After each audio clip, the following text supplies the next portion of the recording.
Sumainyo ang Panginoon.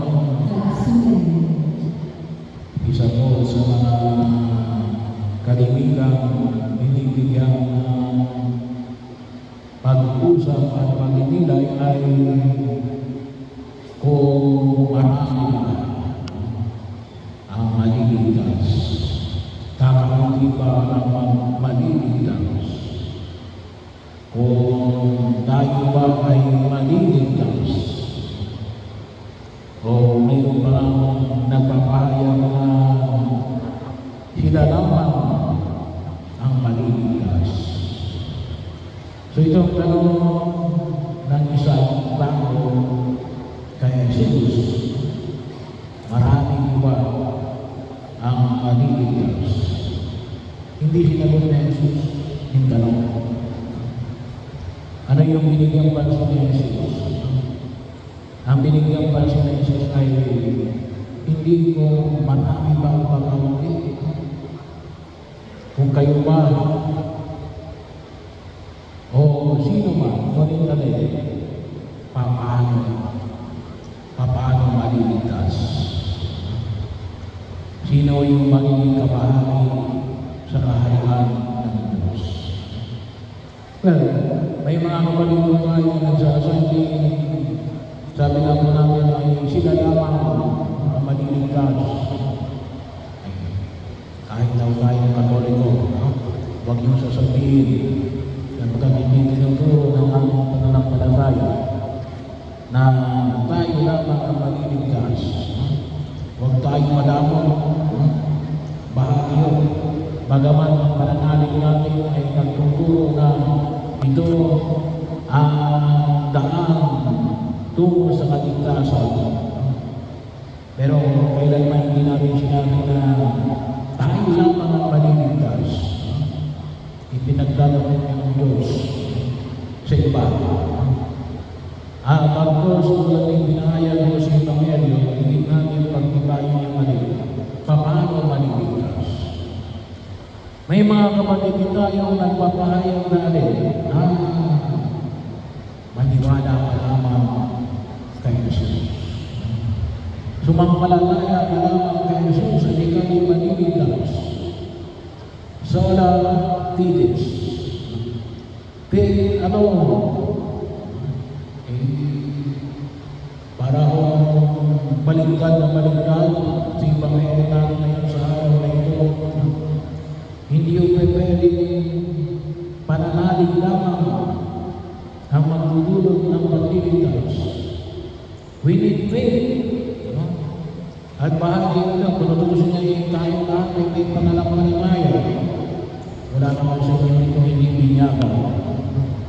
Bahagi yun, kung hindi pa binyagan niya, hindi tayo masasabi may pananampalataya niya. Pero kayo naman ay lahat na ito ay mga binyagan, may pananampalataya, doon tayo huhugot ng lakas. Pero hindi lang yun. Sabi nga, ang problema ko may sa kanila din, complacency. Baga akala namin na sapat na yung pananampalataya. Baga kakalawan sa pagkalit. Katulad ni pinamati ko, ni Apostol Santiago, ano sabi niya? Ang pananampalataya walang gawa ay patay. Kaya nga, maliging ibinanggit na Jesus na rin. There is, may gagawin tayo. Kaya kung tusin, hindi lang fides. Fides et opera. May gagawin tayo. May operasyon. Bahagi ko. Kaya nga, maliwanag, pag sumikapan ninyong pumasok sa makibok na pintuan. Hindi ka lang kikilos para pumasok. Ikaw ay hinihiling na kumilos na pumasok sa makibok na pintuan. Maliwanag ko, pag sumikapan ninyong pumasok. Sabi nga ng mga kabataan ngayon, kapag mag-effort ka, pag walang effort, hindi pwede nakatayo ka lamang yan, nakaupo ka lamang yan. Kinakailangan may effort ka. Ganon din sa pananampalataya. Kinakailangan natin mayroong pagkilos. Sa so, yung pagkilos, bahagi yun. Ay ba?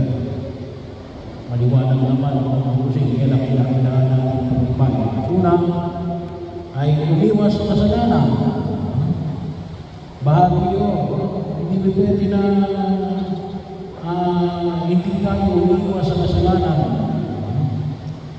Kinakailangan natin, kaya nga nang sabi ni Jesus, paliwanag mo binahagi niya rito sa Ebanghelyo, yung bagay na hindi lamang sapat yung pananampalataya na bakit may nagsasabi sa iyo, Panginoon, nagturo ka sa aming lansangan, nakalimutan kami ng iyong mabuting balita, sumalayo kami. Anong sabi pa rin na Jesus sa kanila? Hindi ko kayo nakikilala. Kaya hindi sila pinapalo. Ano pa rin yung nakikita natin sa Ebanghelyo? Yung mga tao kasama kumain ang Panginoon ni Jesus. Alam pa naman natin sa kultura ng mga Budyo at rin tayo mga Pilipino. At also, ng kultura natin, kapag kasama mo sa pagkain, close na kayo. Kasi nakasama mo sa pagkainan. Pero anong sabi sa kanila ng Jesus? Hindi ko alam kung taga saan kayo. Magsilayas kayo. Bahagi ko yun. Kinakailangan natin yung maliwanag ng pagkilos. Kaya anong sabi niya? Magsilayas kayo mga gumagawa ng masama. Kaya kinakailangan natin iwasan ang paggawa ng masama. Bahagi ko yun. Sa buhay natin sa daigdig na ito, palaging mayroong tukso. Kaya kinakailangan natin na umiwas. Paano? Know yourself. Kilalanin mo yung sarili mo. Kasi may ginagawag tayo, tawagin natin ay soft spot. Yung kalimitan natin yung pinagkakasala. May kanya-kanya tayong kahinaan. Dapat ginagwardyaan natin yung ating kahinaan. Kasi doon tayo mahina. Dapat pinag-iingatan natin yung may soft spot ng bawang tao na kalimitan naging daan ng kanyang pagkakasala. Kaya dapat yun pantayan natin yung ating sarili, lalo-lalo na sa gitna ng mga kahinaan natin kung bakit tayo ay na dumadapa sa pagkakasala. Pero bahagi yun, maraming mga pwede mga maraan. Kasama na rin yan, halimbawa yung panalangin, pagkaayuno, may mga pamamaraan na ginamit namin, yung tinatawag namin, yung binahagi nilo namin yung nakaraang linggo, yung the gifts of the Holy Spirit, yung apoy na naman ay tumunaw sa ating pagkakasala. Ano pa? Tulungan namin yung ibang tao na huwag magkasala. Bahagi mo yun eh. Lalo-lalo na yung hindi ko naman kamag-anak yan. Baka ako ay sampahan ng kaso niya na hindi yung within your members of the family, yung kasambahay mo, yung mga relatives mo, yung may ugnayan ka, yung mga trabahador mo, yung mga kasama mo sa bahay, sa trabaho. Kasi may relasyon na doon. Bahagi yun. Nakita naman natin na itong problema ngayon na nakita natin sa corruption, sa flood control projects na bilyon-bilyon. Bilyon-bilyon. Ewan ko lang kung nakahawak na kayo ng milyon. Bilyon-bilyon ang pinag-usapan dito. Pinabayaan natin. Na mga tao ay nagkasala. Bahagi nito. Pangatlo, gumawa ng mabuti. Muli siyempre, kalimitan, narinig natin yung mga salitang evil crimes because good men do nothing. Hindi pwede yung sapat na sabihin na wala naman akong ginagawa masama.